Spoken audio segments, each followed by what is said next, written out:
Nick here again. So I thought I'd start to show you some seated postures as well. So the foundation of all of the seated postures is Konasana. So if you haven't seen that video, you can go and watch the Konasana video to go over the detailed alignment. And then we're going to do Baddha or bound angle posture, sometimes translated as butterfly pose. So I'll show you and let's get started.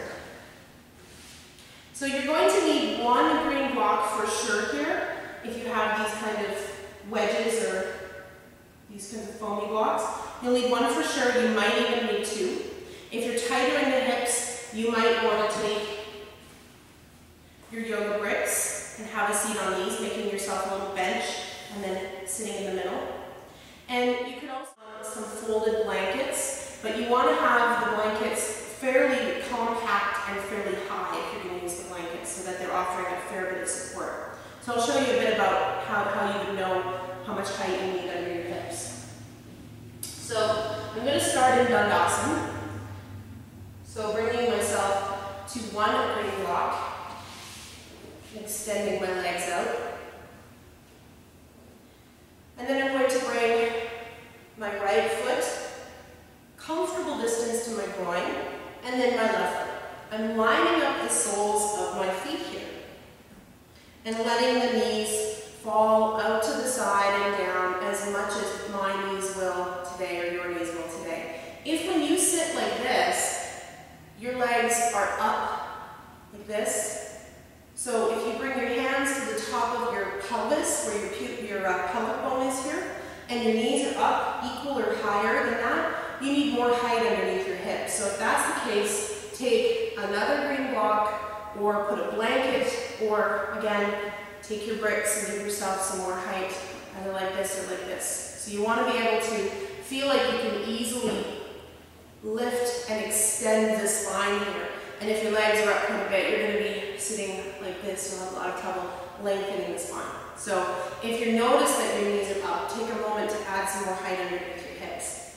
And then you're just going to gently hold onto your ankles and let your knees fall out to the side, however much they will here. There's a couple of things that we can do in this posture to help to encourage the knees to come down. And that may or may not work for you, just depending upon where you are as far as your flexibility goes. So one of those is bringing your four fingers here to the top of your feet and your thumb to the arch of your foot, right at its highest point. And then slowly but firmly and gently pulling the thumb along the arch of your feet so that you're spreading your feet like they're your favorite book. Now for some of you, you might have noticed that your knees drop down lower when you did that. And for some of you, it won't. So it just depends whether it's your inner thigh or your hip flexors that are holding you back here. So that's one thing you can do. And your feet may not fall apart yet like mine do here. So if you're tighter, your feet may still be together. That's okay. Eventually, the feet start to open up with practice. And then from here, you can find your hip flexors. So the little tight muscles right in here that connect your knees that connect your knees and your thighs to your hips. These are the ones that you feel in lunges, so that's how you'll know if you're in the right area. Bring your thumbs gently to those muscles and sit up tall, and then gentle but firm pressure on your hip flexors and fold forward a little. Now if this feels comfortable for you, you can bring the hands forward. But don't bring the hands forward if the back starts to round. So if the abdomen is starting to crunch and the back is rounding here, then you'd be better off sitting up tall and just holding on to the legs until the legs open up some more. If you can keep a long spine and start to walk yourself forward, you may come here or you may come lower. Maybe if you're more flexible, you'll be able to bring the elbows down, still keeping the heart offering forward and the back nice and long. Eventually the forehead comes to the floor here with a nice flat back and an open heart. And I won't be showing you that because that's not my eventual reality yet. So again, either staying up here tall, if this is where you're experiencing a stretch.